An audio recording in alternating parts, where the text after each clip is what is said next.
নমস্কার বন্ধুরা, রুমকিস কিচেনে আপনাদের সবাইকে আরও একবার স্বাগত। আজকে যে রেসিপিটি আমি তৈরি করে দেখাবো সেটা কিন্তু ছোট বড় সকলেরই প্রিয় একটা খাবার। সেই রেসিপিটির নাম হচ্ছে আলুর চপ। কি শুনেই জিভে জল চলে আসলো তো? তবে আর দেরি না করে ঝটপট শুরু করা যাক। প্রথমে আমি 4টে আলুকে ভালো করে সেদ্ধ করে নিয়ে একটা ম্যাশারের সাহায্যে ভালো করে ম্যাশ করে নিচ্ছি। আপনারা চাইলে কিন্তু হাতে করেও মেখে নিতে পারেন। এরপর আমি একটা কড়াইতে তেল গরম করে গোটা জিরে, আদা কুচি, কাঁচা লঙ্কা কুচি, হলুদ গুঁড়ো, কাশ্মীরি লঙ্কার গুঁড়ো, ধনে গুঁড়ো আর দিয়ে দিচ্ছি পরিমাণ মতো নুন। মশলাটাকে আমি ভালো করে মিশিয়ে নিচ্ছি। এরপর আমি দিয়ে দেব ম্যাশ করে রাখা আলুটা দিয়ে আমি মশলার সাথে ভালো করে মিশিয়ে নিচ্ছি। মেশানো হয়ে গেছে। এরপর আমি দিয়ে দেবো রোস্টেড চিনেবাদাম গুঁড়ো। চিনেবাদামটা দিয়ে আবার আলুর সাথে কিছুক্ষণ মিশিয়ে নেব। এখানে আমি পেঁয়াজটা ব্যবহার করিনি, আপনারা চাইলে কিন্তু পেঁয়াজ দিতে পারেন। এরপর একটা বলে দিয়ে দেব বেসন। এখানে আমি 1.5 কাপ বেসন নিয়েছি। আর দিয়ে দিচ্ছি 1/2 কাপ চালের গুঁড়ো। আর দিয়ে দিচ্ছি জোয়ান, হাতে ঘষে দিচ্ছি ফ্লেভারটা সুন্দর আসার জন্য।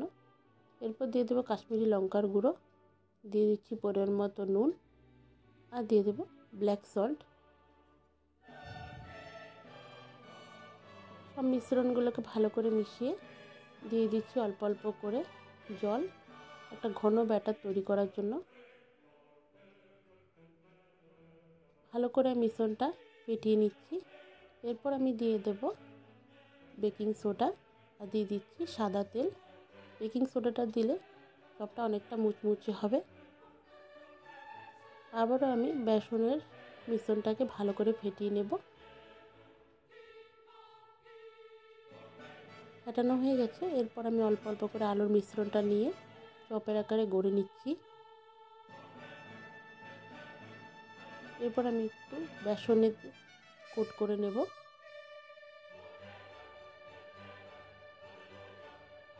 একটা চপ আমার গড়া হয়ে গেছে। এরপর আমি আরেকটা চপ সেম প্রসেসে গড়ে নেব। আবারও বেসনের মধ্যে কোট করে নেব। এভাবে করে আমি সবগুলো চপ বানিয়ে নিচ্ছি।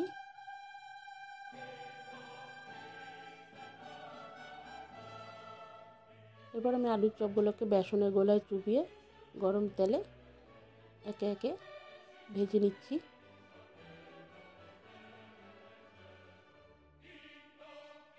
চপটা আমার ভাজা হয়ে গেছে, আমি তুলে নেব।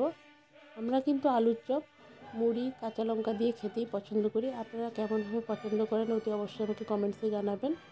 আপনারা যদি আমার চ্যানেল নতুন হয়ে থাকেন, আমার চ্যানেলটি সাবস্ক্রাইব করে আমার পাশে থাকবেন। ধন্যবাদ।